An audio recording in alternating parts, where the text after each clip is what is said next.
Hi everyone, welcome to TGIF, another Friday, another episode. I'm right now at a very cool setup in our facility here while I'm always present at the tech center.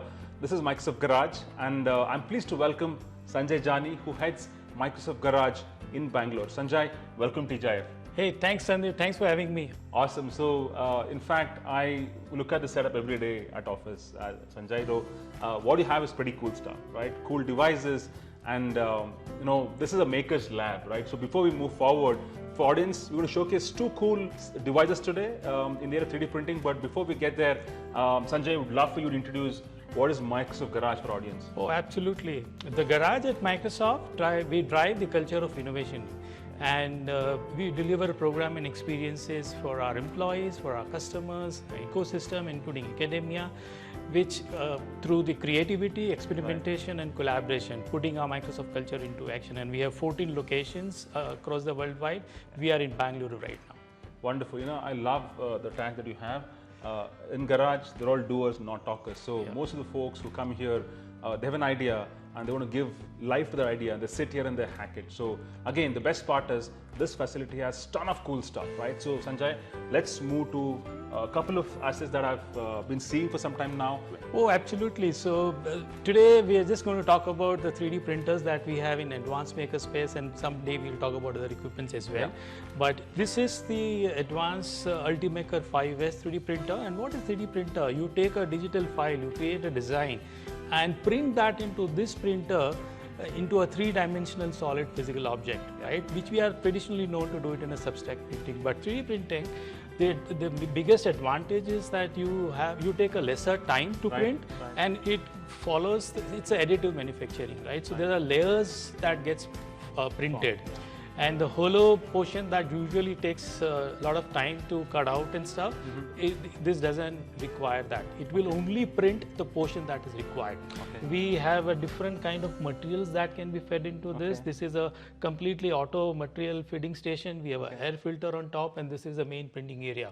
And we can print any objects. This is one of the examples that we have, where this is a prototype for one of the no mask sensing device that our hacking team had been working on.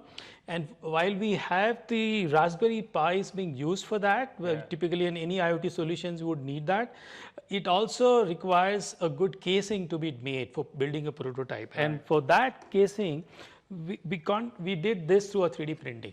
And it makes your demo so powerful and impactful when you have and that's why the 3D printing is one of the most famous and popular stuff. And this is the material that is there inside that. It's a hard material which is being melted and the 3D printing happens. Wonderful. Sanjay, I have a couple of things here. This is something which is fascinating because I'll take a picture of this and post it. But for audience, just take a look at that. It's very intricate in terms of how it's printed. A golf ball, Sanjay. So, and there's also a flexible printed. I know it's a fish, but tell us, this is hard and this is flexible. So, I know for the fact that when you spoke to a few customers, especially healthcare, they do a lot of 3D printing of some of the complicated cases. Let's say a skull or anything of that sort. So, take us through this. Oh, absolutely. So that's the beauty of 3D printing, right? You can print a hard object as well as this has ability to print a very flexible object as well. Depending on your design and the intent of flexibility, you can define how much hard you want, how much flexible you want, and it will print accordingly. I mean, for me to demo this actually to my customer, and if they can feel it, the impact is pretty high. So that's the beauty of this 3D printer. You can have those flexibilities. Wonderful. The second one, Sanjay, I think this looks a lot more cooler, a lot more sophisticated. So take us through this. Absolutely. So why the other one is very famous for all the prototypes, designs, industries, automobile. You talk about aircraft, you talk about any manufacturing industries. That machine is very popular. While this one is a Formlabs 3D printer, unlike the hard material, this is using a liquid resin material to print. So there you do hard to melt, and this one, the resin liquid, using a laser, it is made hard. So it's other way around, but it's still a 3D printing. Now, some of the most complex and critical scenarios, if you can think about, be healthcare or be aerospace, they prefer this. For example, in healthcare, a dentist can make a crown which is 3D printed on this. Yeah, no, I recall one of the customer who came in last week, he mentioned that the crown was 3D printed. Yes. So yes, intricate, right? Absolutely. So wonderful, wonderful. Absolutely. Similarly, in aerospace industries, the most critical component, if it is failed for the engine, aircraft engine, it's going to take a lot of time at times for them to get that. This can be a big rescue for them to have that component available in time and be ready. The downtime is reduced. For example, the jet fighters, usually they reduce the weight of the jet fighters to achieve the performance, the fuel efficiency.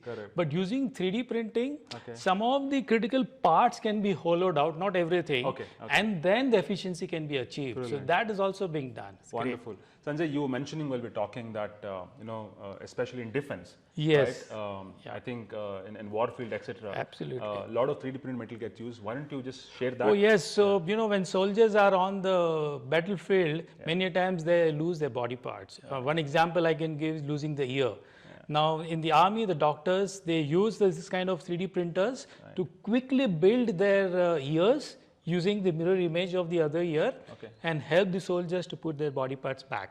Wow, wow. I think that's truly, truly impactful. And again, and you did mention that you made a statement saying 3D printing is here to stay. Yes. So can you elaborate on that? Oh, absolutely. Because today the ability of 3D printers to have a mass volume production is not there. That doesn't mean it's not going to be there on a long term. It is here to stay because of the versatility that it has and the adoption by variety of domains that it is going through. A lot of innovations is happening in 3D printing itself, including materials and the equipments. It is here to stay. This day is not far when you will have a bionic ear, in which research and scientists have worked where the frequency, radio frequency of the ear using 3D printed objects can be higher than the human abilities. Wonderful. I think this is fascinating, Sanjay.